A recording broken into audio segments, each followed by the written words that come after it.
Graças a Deus, a paz do Senhor, irmãos.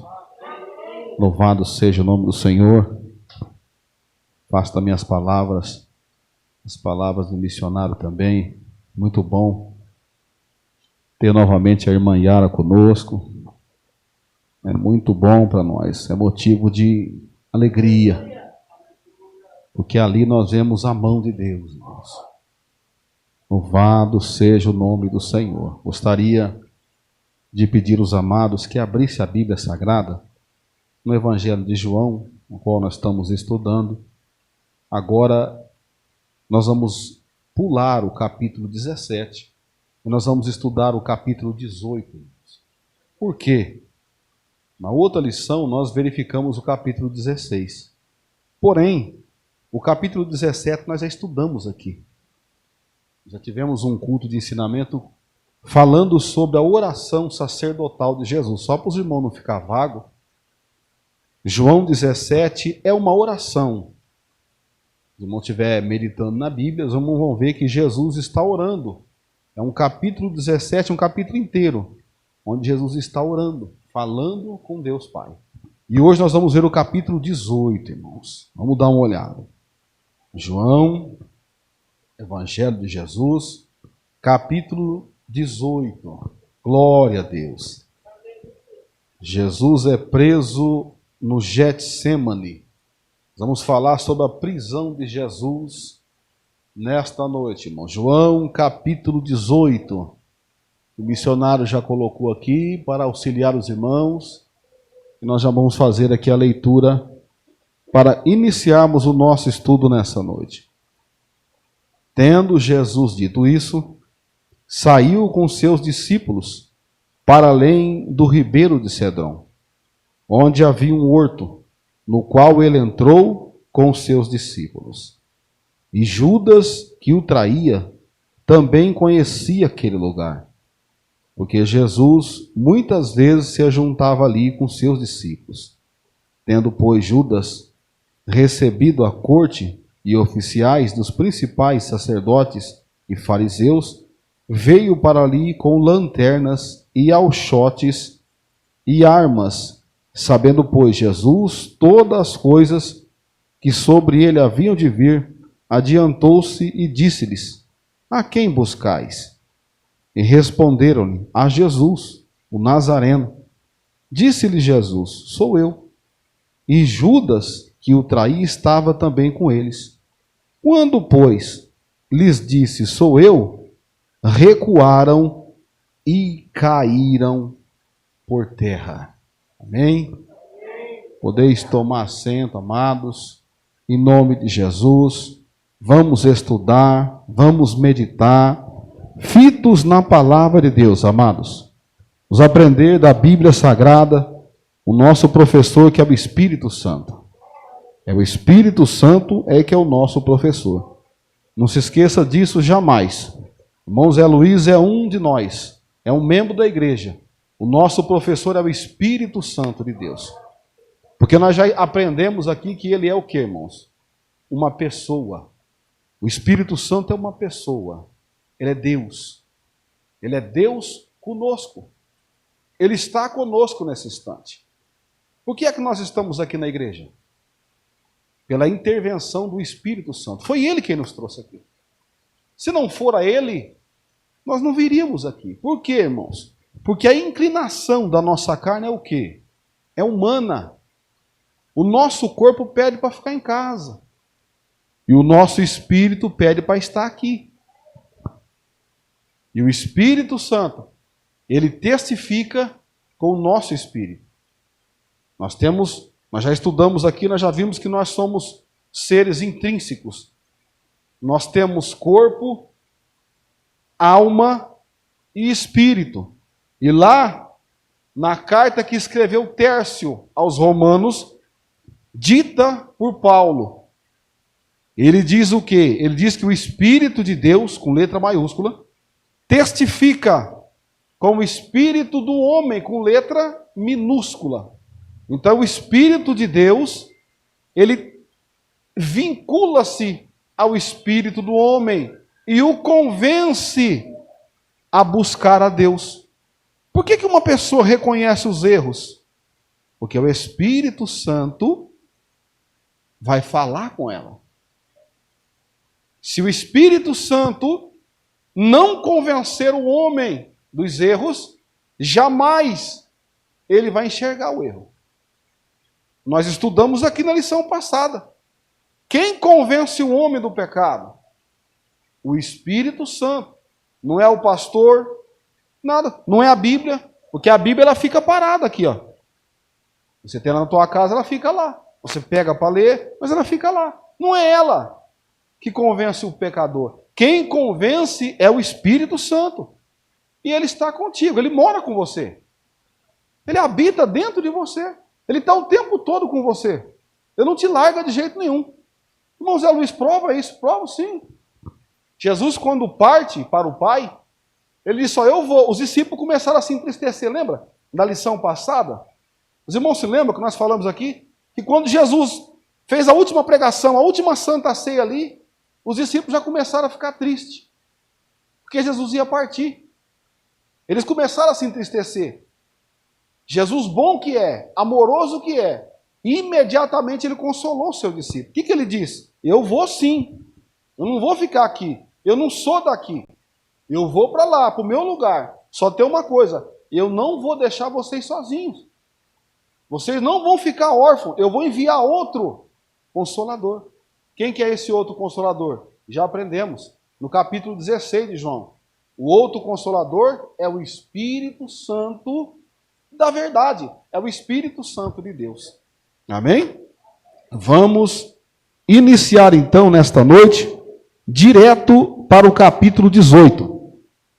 Para nós ganharmos tempo, já estudamos o capítulo 17, então nada melhor que já ir para o capítulo 18 e ver quantas coisas boas nós vamos observar aqui neste capítulo. Como já mostramos, o Evangelho segundo João versa sobre a divindade, o lado espiritual do Filho de Deus. Ele enfatiza o seu poder até o momento da sua prisão. As palavras "sou eu", dita diante dos que o prendiam, operaram como um dínamo celestial e resultaram no recuo e queda dos soldados no chão. E nós vamos estudar, irmãos, nós vamos passar aqui, os irmãos vão ver que não era uma meia dúzia de soldados. Não foram lá meia dúzia de soldados prender Jesus. Irmão. Vamos ver quanta gente estava lá. Quantos homens eles levaram para prender o Filho de Deus. Como que se alguém pudesse prender o Filho de Deus? Como que se o Filho de Deus pudesse ser preso? Não é? O Filho de Deus não pode ser preso. O Filho de Deus não pode ser morto. Ele deu a vida, ninguém matou, ninguém o crucificou. Ele deu a vida, ele mesmo disse: ninguém a tira de mim, foi eu que dei. Jesus disse: eu que dei a minha vida, ninguém pode tirar de mim. Porque ele é Deus, porque ele pode. Veja bem, irmãos, a caminho do horto, Jesus e seus discípulos atravessaram o vale de Cedron. Esse vale, irmãos, eu queria... os irmãos não vão ver aí explicações sobre esse vale na Bíblia. Está na Bíblia. Está aí. O vale de Cedron. Só que eu gostaria de acrescentar algumas coisas aqui acerca da geografia desse lugar. Só para enriquecer esse estudo. Os irmãos viram o grau de dificuldade e a maravilha que aconteceu naquele lugar. Aqui os discípulos, eles atravessaram com Jesus o vale de Cedron. Os estudiosos afirmam que naquele vale, naquele tempo, corria o sangue dos cordeiros que eram sacrificados no altar do templo. Do altar corria um canal que descia até o Cedron. O sangue dos animais sacrificados, então, era derramado no altar. Descia pelo canal e ia juntar-se às águas daquele vale. Ao passar por lá, Jesus provavelmente notou a água vermelha e pôde, por certo, conduzir seu pensamento até a coisa. Olha só, irmãos. Nós somos sabedores de que no Antigo Testamento, lá no templo, era feita os sacrifícios. E de que forma que era feito o sacrifício? Animais eram degolados. No Velho Testamento, animais eram degolados sobre o altar. E aqui os estudiosos estão afirmando que descia um canal ali com o sangue desses animais. E se encontravam com as águas, e as águas ficavam vermelhas do sangue daqueles animais que eram degolados para quê, irmãos? Para expiação de pecados, para glorificar a Deus. Mas quando Jesus vem, se extingue tudo isso aí. Porque Jesus vem como o Cordeiro Santo, o Cordeiro Imaculado. Quando Jesus chega, não precisa mais disso. Não precisa mais matar os animais. Não precisa degolar os cordeiros mais. E nem derramar o sangue deles sobre os montes. Porque Jesus, uma vez só, derramou sangue por nós. Uma vez só. Entrou no templo, no santuário, e derramou o sangue por nós, pecadores. E por intermédio do sangue de Cristo, nós somos hoje lavados, purificados, meus amados. O horto era bem familiar a Jesus. Muitas vezes ele estivera ali com seus seguidores. Ali havia paz, quietude. Aquela noite, porém, seria bem diferente. Judas, que por vezes estivera ali em companhia de Jesus, para ali dirigir-se, levando consigo a corte, olha só, a corte e oficiais dos principais dos sacerdotes e fariseus. Judas foi quem levou os algozes de Jesus até a prisão.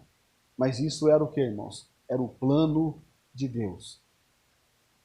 Isto era a vontade de Deus, meus irmãos. Não é que eles conseguiram prender Jesus. Não é que eles armaram uma emboscada, mas isso era tudo permissão, isso era tudo plano de Deus. A mesma coisa que acontece na nossa vida. Pedro até falou, mas como? Como que alguém pode prender? Não é? Pedro até discutiu. Pedro, grosseiramente dizendo, Pedro quis até bater boca com Jesus. Mas isso não pode acontecer com o Senhor. Isso não vai acontecer. Mas era a permissão de Deus. Quantas coisas acontecem nas nossas vidas, irmãos, que nós até duvidamos. Nós achamos que não vai acontecer conosco. Ah, mas isso não pode acontecer. Mas isso Deus não quer que aconteça. Às vezes é plano de Deus que aconteça. Às vezes é o plano do Senhor que aconteça. Irmão Zé Luiz, para quê? Amados, tem coisas que é para o homem. E o que é para o homem está revelado na Bíblia. Mas muitas coisas não são para os homens. É mistério de Deus. E Ele mostra para quem Ele quer. E Ele revela quando Ele quer. Então, às vezes acontece coisa conosco. E nós não entendemos. Mas ao passar do tempo, lá na frente, nós começamos a entender por que aconteceu. Por que aconteceu? Nós começamos a entender. Deus vai revelando aos pouquinhos, para que a nossa mente limitada consiga entender. Porque a mente do homem é limitada. A nossa mente ela é limitadíssima. Mas Deus, Ele revela. E aos poucos Ele faz com que nós venhamos entender. E quem é que faz a mente do homem entender? É o Espírito Santo de Deus. Que faz o homem compreender. Agora veja bem, irmãos, quantos que estavam ali? Somente para o nosso conhecimento. Ora, era 10, a 10ª parte da legião romana. Vai somando aí. 4.800 soldados. Mais 1.200 cavaleiros. Quanto que dá já aí? 6.000 homens. Mais 80 soldados. E mais 20 cavaleiros. Olha o tanto de soldado. Quem diga que ainda tinha mais gente do que isso. Eu não vou aprofundar. Porque o meu intuito aqui não é aprofundar, não. O meu intuito aqui é estudar a Bíblia com os irmãos. Mas há quem diga que ainda tinha mais. Ainda tinha muito mais do que está escrito aqui. Mas não precisamos entrar nisso. Por que, irmãos, não precisamos entrar? Porque ainda que se levantasse soldados no mundo inteiro, mano, eles só podiam prender Jesus se Ele permitisse. Veja o que aconteceu e nós lemos aí, ó. Está aí escrito aí, irmãos, ó. Já vamos entrar na Bíblia, então, direto. Olha lá. 18:6 missionário deixou aí, ó. Quando, pois, lhes disse, sou eu, recuaram e... Os irmãos estão vendo, irmão? O poder de Deus aonde estava? Jesus perguntou, vocês estão procurando quem? A Jesus. Jesus respondeu, eu estou aqui. Mas ele não respondeu, eu estou aqui. Como é que ele disse? Sou eu. Esse sou eu, irmãos, é a voz de Deus. É a voz como que de muitas águas. É a voz que os homens não suportam. No mesmo instante, os soldados caíram. Agora entenda uma coisa, irmãos. Se Jesus quisesse agora, naquele instante, destruir toda essa comitiva, não levantava ninguém. Nenhum levantava do chão. Eles nem chegavam até lá. Tudo foi permissão de Deus. Tudo. Tudo que acontece na nossa vida, amados, é permissão de Deus. Para quê, irmão Zé Luiz? Amados, já expliquei. Tem coisa que é mistério de Deus. Não adianta o homem querer entrar. Porque vai ficar com a cabeça grande, pensando, e não vai chegar a lugar nenhum. Tem que deixar o Espírito Santo trabalhar. Tem que deixar o Espírito Santo agir. Porque ele revela. Quando ele quiser, ele revela. Amém? Em se referindo à prisão de Jesus, veja, parece-nos injustificada a utilização da corte, pois o objetivo deles era prender apenas um homem. Olha só. Sem dúvida, era um respeitoso temor ao poder de Jesus. Eles precisavam assegurar sua dignidade. Mesmo assim, demonstraram temor e experimentaram derrota ao ouvirem de Jesus as palavras, sou eu. Né? Estavam munidos com lanternas, archotes, que era uma arma também. Eu não sei muito bem que espécie de arma que era essa. Podia ser um porrete com pregos. Eu não sei ao certo essa arma aqui. Tem alguns livros que mostram isso. Mas agora, no momento, eu não vou lembrar. Mas acredito que fossem porretes. Porretes. E armas. Temiam, por certo, um revide. Vejam, eles já tentaram assim, né? Humanamente falando, eles tentaram se preparar para prender Jesus. Olha só a audácia do ser humano. Olha a audácia do homem. Olha até onde o limite do homem pode chegar. A soberba, a arrogância do homem, até onde pode chegar. Ao ponto de achar que pode prender o Filho de Deus, que pode colocar o Filho de Deus numa situação constrangedora. Não pode. Não pode, meus amados. Deus, ele pode todas as coisas. Mas não foi assim. Jesus estava pronto para quem nele se cumprisse o plano do Pai. Então Jesus estava preparado. Ele estava ali como se ele dissesse, pode me prender, eu estou pronto. Eu vim à terra para morrer por vocês que estão me prendendo. É por vocês que eu estou aqui. Jesus não revidou. Jesus não foi contra eles. Jesus falou, eu sou, eles caíram. Mas Jesus não queria derrubar ninguém. Eles caíram por quê, irmãos? Porque eles sentiram o poder da glória do Deus vivo. Sou eu. Palavras ditas com autoridade, sem qualquer temor. Estas mesmas palavras foram pronunciadas pelo Pai no Antigo Testamento. Eu sou o que sou. Vamos ver isso? Êxodo capítulo 3, versículo 14. Vamos ver. Vamos ver o que é que João está escrevendo acerca de Jesus aqui no seu Evangelho. Vamos ver por que é que os soldados caíram quando Jesus respondeu. Olha lá, Êxodo capítulo 3, verso 14. Se o irmão quiser acompanhar só aqui, ó, os irmãos já ganham tempo e já ficam focados. Olha lá. E disse Deus a Moisés, eu sou o que sou. Disse mais, assim dirás aos filhos de Israel, eu sou, me enviou a vós. Olha como que Deus classifica o nome dele para o seu servo Moisés. Eu sou. Olha lá. Ó. Eu sou. Agora aqui, Jesus responde ao contrário, não foi? Jesus disse, sou eu. Veja bem, aqui Deus está dando o seu nome, seu pseudonome a Moisés. Eu sou. É a voz de Deus. Quando Moisés chegasse diante de Faraó e que ele perguntasse, quem te mandou aqui? Então Moisés diria, eu sou, me enviou a voz. Quer dizer, Deus estava dizendo para Moisés, Moisés, só diga que o teu Deus te mandou lá. Pode ir lá e fala assim, o meu Deus me mandou aqui. O que ele vai fazer não importa, ele vai fazer. O mesmo que ele se dissesse, o meu Deus é o que é. Ele é o que precisa ser na hora que pode ser e na hora que precisa ser. Ele pode ser a cura, ele pode ser a bênção, ele pode ser justiça, ele pode ser o amor, ele pode ser quem ele quiser ser. E na hora que ele quiser. Mas Jesus diz ao contrário. Vocês estão buscando quem? Jesus, o Nazareno. Jesus disse, sou eu. E eles caíram por terra imediatamente, porque ali eles ouviram a voz do próprio Deus, irmãos. Glória a Deus. O Deus Filho manifestou-se ao mundo falando com toda autoridade. Eu sou o soberano Deus. Eu sou o Criador. Eu sou o Senhor. Eu sou o grande médico. Eu sou o Salvador. Eu sou o Rei dos Reis. Eu sou a esperança. É o que eu disse. Deus, ele é o que você precisa que ele seja. Diante do poder soberano, impossível teria sido a prisão de Jesus por frágeis homens, é o que nós dissemos. Se Deus não permitisse, irmão, jamais eles poderiam tocar em Jesus.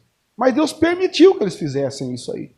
Então, se fosse pelo poder de Deus, jamais, nem 6 mil, nem 10, nem quanto homem tivesse na terra, jamais poderiam tocar o Filho de Deus. Como nós não podemos hoje, né? Nós chegamos a Deus como? Por intermédio de Jesus, orando por intermédio do Espírito Santo. Veja bem, diante do poder soberano, impossível teria sido a prisão de Jesus por frágeis homens, mas nele convia se cumprir o que a seu respeito estava escrito. Por isso, Jesus disse, não beberei porventura o cálice que o Pai me deu? Vamos ver o versículo 11, missionário. 18, 11. Vamos dar uma olhadinha. João, capítulo que nós lemos, capítulo 18, versículo 11. Olha aí o que é que Jesus disse para Pedro. Depois nós vamos ver aí um debate entre Pedro e Jesus. Mas olha aí uma das palavras que Jesus disse a Pedro. Porque Pedro não estava entendendo, irmãos. Pedro ele não estava entendendo, ele estava meio confuso. Olha só. Mas Jesus disse a Pedro, põe a tua espada na bainha. Não beberei eu o cálice que o Pai me deu? Deixa eu explicar, irmãos. Quando os soldados vieram para prender Jesus, Pedro ele carregava uma espada. Ele era um dos discípulos, ou o único discípulo, que carregava uma espada ainda. Foi liberto por Cristo, era discípulo, era um líder, mas ele tinha uma espada na cintura ainda. Ele se considerava ainda um guerreiro, um soldado, e nunca foi um pescador, né? Mas ele gostava de carregar uma faca. Não sei se por ser pescador, ou se apaixonado por faca como eu, né? Também sou apaixonado por facas, gosto disso. Talvez Pedro fosse um também, que gostasse de facas, um colecionador. Mas quando os soldados foram prender Jesus, Pedro arrancou da espada e cortou a orelha do soldado. Pedro cortou a orelha dele. João, como os outros evangelistas, ele não detalha o que aconteceu. Ele não vai escrever sobre a cura do soldado. Mas nós cremos aqui pela Bíblia que Jesus, na mesma da hora, ele colocou a orelha, ou colocou o que foi cortado, de volta no lugar.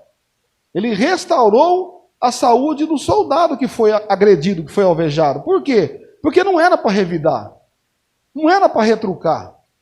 Não era para machucar ninguém. Por quê? Porque Jesus ele entregou a sua vida. Ninguém tirou dele. Ele entregou a sua vida para salvar, inclusive, o soldado. E cortou a sua orelha. E Jesus repreende a Pedro aqui, ó. Jesus falou a Pedro, não, põe a tua espada de volta. Eu não te mandei tirar a espada. Eu não pedi para você me defender. E Jesus disse para ele, ó, eu não posso beber o cálice que o Pai me deu? Ele fez uma pergunta para Pedro. Pedro, deixa eu dizer uma coisa para você. Será que eu não posso cumprir o ministério que o meu Deus me deu, meu Pai me deu? Você não entende. Eu estou cumprindo a vontade do meu Pai. Muitas das vezes, meus amados, nós fazemos coisas também que aos olhos humanos parece loucura, né? Às vezes a gente toma algumas decisões, fazemos algumas coisas que os outros apontam e dizem, olha, é louco. Fazendo para quê? Não é? Não convém que nós venhamos discutir com as pessoas. Porque o nosso espírito não é esse, de discussão, de debate, de contenda. O nosso espírito é espírito de paz, não é de contenda. O crente não foi levantado para contender, para discutir. Não, é para ter paz. Para pregar a palavra de Deus com paz. Com amor, mas não com contenda.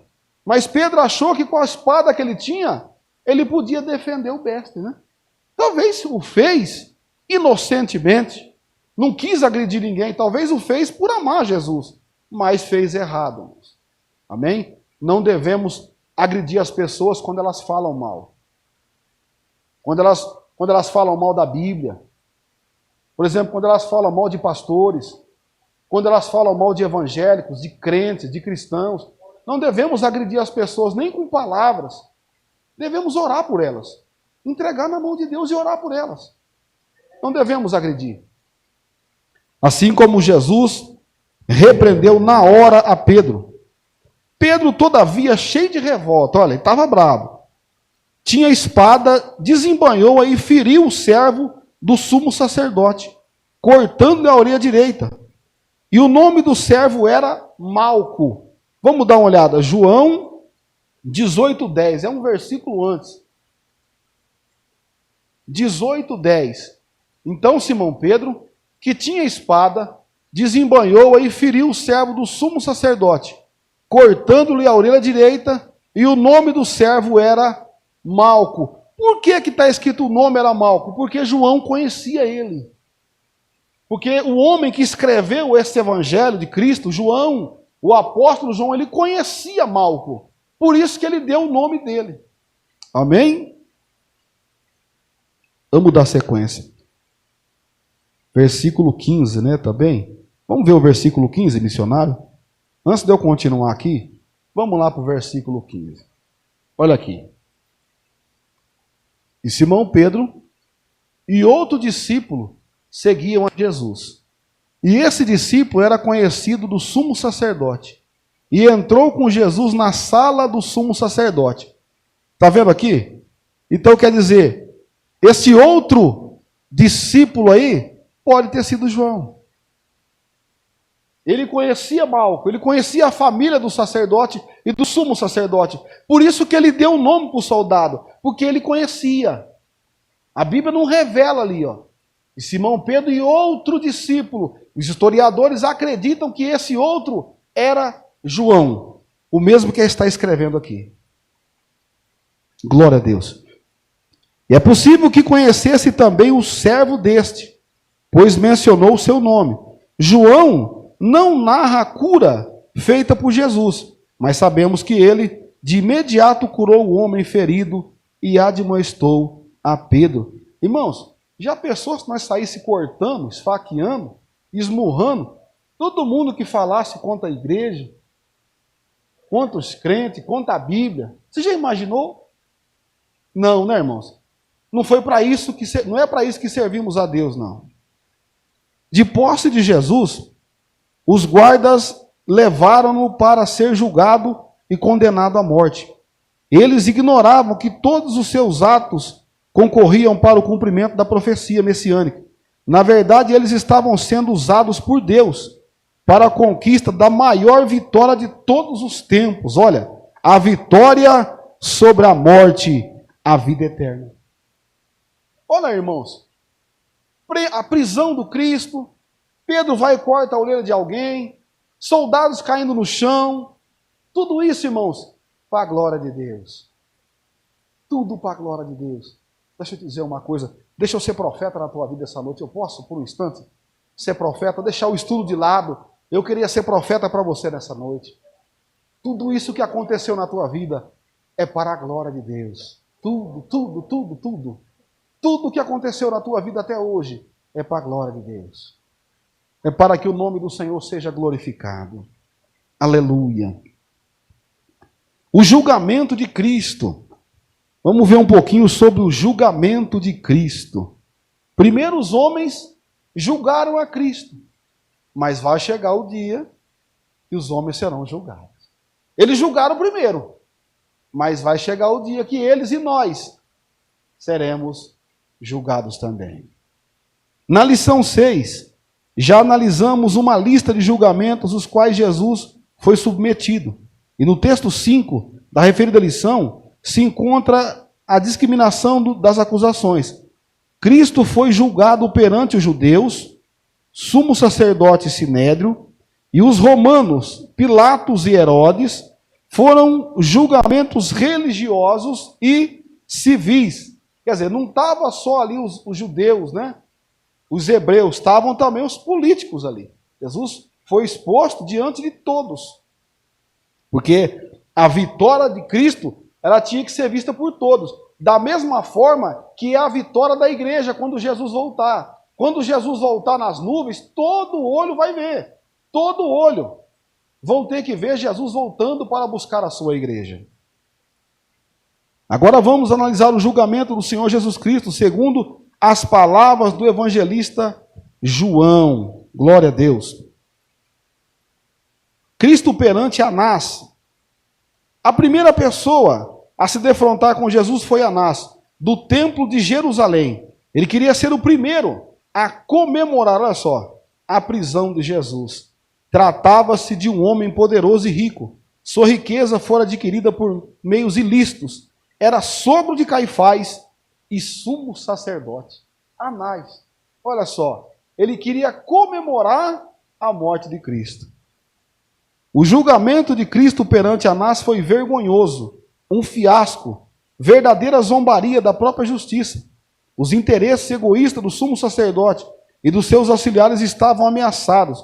O Senhor, todavia, já fora condenado antes de ser julgado. As preliminares nada mais eram que atos vazios, talvez para impressionar principalmente os romanos, procurando parecer justos. O que eles estavam, no entanto, fazendo era atormentando, zombando, infligindo a Jesus todos os maltratos possíveis, satisfazendo assim seus instintos diabólicos. E, finalmente, estariam pondo termo à vida de quem representava grande perigo para a sua religião. Ou seja, irmãos, eles queriam logo matar Jesus, por quê? Porque eles estavam com medo que Jesus fosse o rei esperado, estavam com medo de perder a posição deles, né? Depois Cristo vai ser julgado perante Caifás, irmão. E todos sabemos aí, mas Caifás ele merece aqui uma nossa consideração. Anás manda Jesus manietado a Caifás, quer dizer, amarrado. Onde perante o Sinédrio é condenado.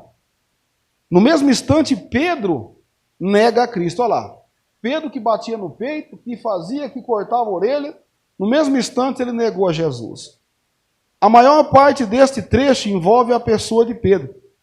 Nele vemos um misto de coragem e covardia.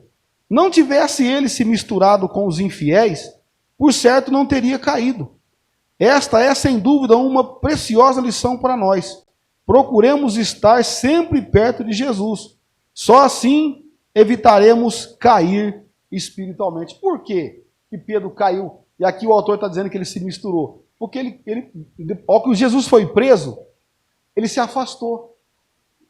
Quando a coisa ficou difícil, quando apertou, o que ele fez? Ele se afastou de Jesus.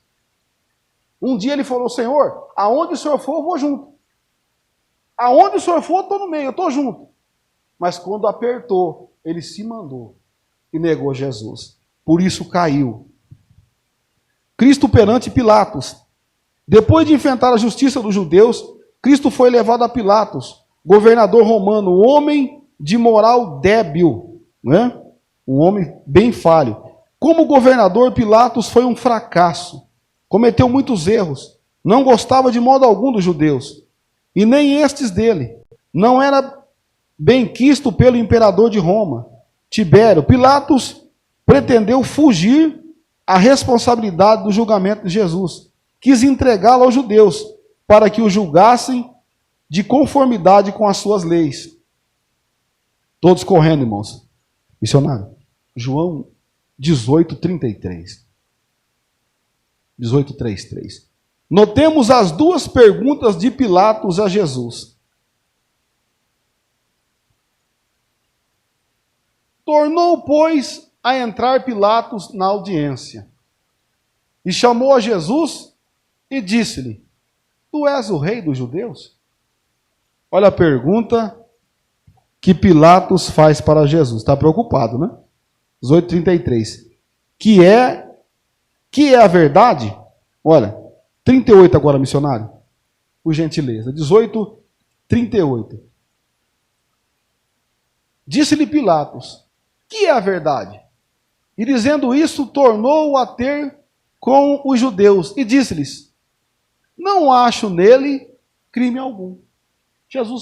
Pilatos perguntou, você é o rei dos judeus? Quer dizer, Pilatos disse, olha, eu não achei nenhum crime nele. Ele não é o rei de vocês? Por que é que vocês estão prendendo ele? Isso fala conosco, irmãos. Isso fala conosco, o nosso caráter. Muitas das vezes, nós deixamos de estar perto de Cristo por nada. Muitos momentos nós declaramos Ele como nosso Rei, como nosso Senhor, como nosso Salvador. E talvez no próximo momento, no próximo instante, nós o negamos. Pilatos perguntou, mas peraí, ele não é o rei de vocês, não? Que crime que ele cometeu? Ele não tem crime. Mas era plano de Deus, irmãos. Era plano de Deus. Glória a Deus. A primeira pergunta, Jesus respondeu, sim. Ele era rei, mas não deste mundo. Jesus disse, eu sou o rei. Tu disseste, sim.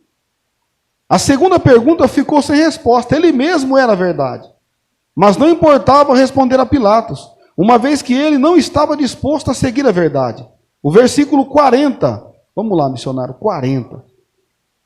Reproduz bem toda a maldade que imperava no coração humano. Preferiam um salteador ao Redentor. Olha lá. Então todos, irmãos, todos, não foi meado, foi todo mundo, todos, tornaram a clamar, dizendo, este não, mas Barrabás. E Barrabás era um ladrão. Vamos trocar o nome, né, missionário? Para ficar bem claro, era um ladrão. Salteador. Olha aí o que estava no coração humano, o que estava no coração dos homens. Os homens tentando fazer mal para o Messias, não entendendo que ali era o plano do próprio Deus para salvar os homens. Olha só, irmãos, até na maldade dos homens, Deus vai e os protege, os abençoa. Os homens tentando fazer o mal, veja bem, tentando o mal e Deus salvando a vida deles. E Deus os salvando, entregando o seu próprio filho. Glória a Deus. Agora, irmãos, em João 19, no próximo versículo que nós vamos estudar, na próxima lição, conta de início de um Pilatos cada vez mais inconsequente. Manda açoitar o mestre e depois diz, não acho nele crime algum. Quer dizer, primeiro mandou bater nele e depois falou, mas ele não tem crime nenhum. Então por que ele fez aquilo, irmãos? Só para não perder a sua postura política. Só para não perder a sua posição. Infelizmente, o mundo que nós vivemos, até o mundo eclesiástico, homens religiosos estão pecando contra Deus para não perder os seus privilégios, para não perder as suas cadeiras, irmãos. Infelizmente, nós temos que concordar porque realmente, talvez ele tivesse pensado que isso seria suficiente para satisfazer os judeus e assim abafar toda a sua hostilidade. Mas eles insistiam pela crucificação de Cristo, né? No verso 7. Ele deveria morrer, pois que se fizera filho de Deus. Diante de tais palavras, Pilatos ficou visivelmente perturbado e voltou-se a Jesus com uma terceira pergunta. De onde és tu? Mais uma vez, ficou sem resposta. Pilatos, diante de Cristo, fazendo perguntas, querendo saber acerca de quem era Cristo, mas ao mesmo tempo preocupado com a multidão, preocupado em fazer a parte dele para não perder a sua posição, para não perder o seu status, irmãos. Pilatos, sentindo-se sobre si toda a responsabilidade, desejou soltá-lo, mas não foi suficientemente forte para enfrentar a multidão enfurecida, bradando pela sua crucificação. Assim ele entregou Jesus à multidão para ser crucificado. Glória a Deus. Amados, eu estou aqui lendo bastante, porque para falar sobre a prisão de Cristo, eu não posso só mergulhar e ficar versículo, eu preciso aqui explanar, para que fique bem claro para os irmãos. Mas daqui 5 minutinhos nós já estamos encerrando, tá certo? Crucificação e sepultamento de Cristo. Agora nós vamos, no capítulo 19, vamos ler um versículo ou outro só para nós encerrar nesta noite. Chegamos ao ato da crucificação, João 19. Aqui o evangelista João relata pormenores e fatos que os outros evangelitas omitem. Leia o versículo 17, é o que nós vamos ler para encerrar o estudo de hoje e deixar para a próxima, irmãos. João 19, verso 17. Se você quiser grifar, marcar na tua Bíblia, no próximo estudo, permitindo Deus, nós vamos partir daí.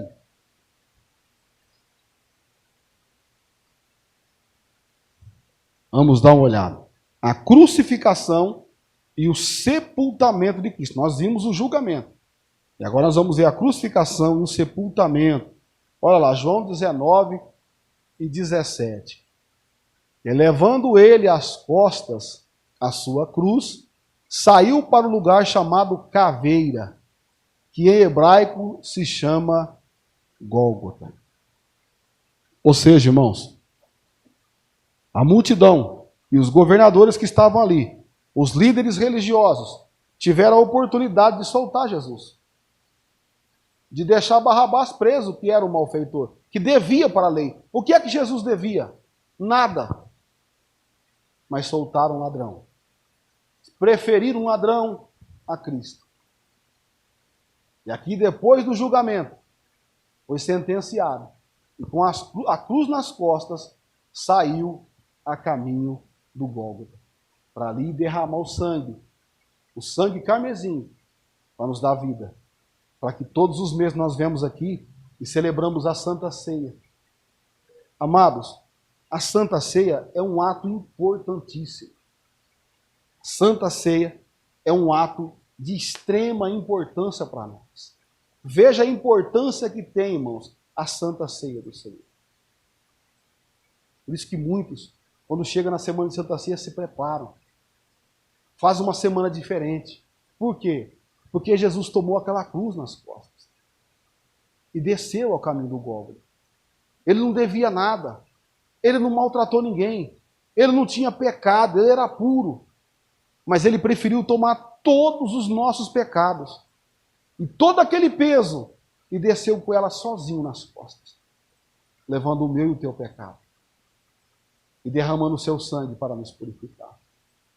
Por isso que na Santa Ceia nós devemos sim nos humilhar ainda mais, descer ainda mais nos umbrais, nos pedregais da humilhação, para agradecer a esse sacrifício de Jesus na cruz do Calvário, que Pedro escreveu e relatou muito bem no seu evangelho. Amém, amados? Nós vamos ficar por aqui. Na próxima terça, permitindo Deus, nós vamos dar sequência. Lembrando os irmãos que isto é ensino de um livro inteiro, irmãos. Nós estamos já no capítulo 19 de João e nós vamos até o fim, permitindo Deus. Amém? Que Deus vos abençoe em nome de Jesus. Graças a Deus. Como é bom aprender da palavra do Senhor. Como é bom aprendermos da palavra de Deus. E eu tenho certeza que sairemos daqui nesta noite abençoados pelo Senhor, abençoados por Deus. Querendo o Senhor, amanhã, a partir das 7h30, terá a oração e o ensaio com as irmãs do Círculo de Oração. Quinta-feira, culto de curas, libertação e milagres. Sábado, culto de adoração ao Senhor. E domingo, culto da família. E que nessa semana venha ser uma semana abençoada pelo Senhor, uma semana abençoada e produtiva, debaixo da direção do Espírito Santo de Deus. Vamos orar ao Senhor nosso Deus e agradecer ao Senhor por esta oportunidade. Eterno Deus e Pai, em nome do Senhor Jesus Cristo, teu Filho amado, nosso Salvador, Uma vez mais, nos colocamos na Tua presença nesta noite, meu Deus, para alçar as nossas vozes ao Senhor. Te agradecemos, meu Deus, por este culto, por esta oportunidade que o Senhor nos concedeu de estarmos na Tua casa, na Tua presença, para Te servir, para adorar e exaltar o nome do Senhor. Meu Deus e meu Pai, abençoa o retorno aos nossos lares, o nosso culto de amanhã, de quinta-feira, meu Pai, aonde estaremos todos juntos, Senhor, meu Deus, bendizendo e clamando ao Senhor. Abençoa amanhã o trabalho do círculo de oração, meu Deus, venha dar direção, estratégia, planos e projetos para tuas filhas, Pai, que possa conduzir os trabalhos da tua casa, Senhor. Meu Deus, abençoa a nossa semana, meu Pai. Meu Deus, muito obrigado pela vida da tua igreja, do teu povo, dos teus filhos. Muito obrigado pela palavra agora ministrada aqui nesta noite. E abençoa o retorno para os nossos lares. É o que nós te pedimos, Senhor, e queremos te agradecer em nome do Senhor Jesus. Amém? Graças a Deus. Levante as suas mãos, estenda as suas mãos. Que a graça do Senhor Jesus Cristo, o amor de Deus e as consolações do Espírito Santo seja com todos hoje e para sempre. Deus abençoe.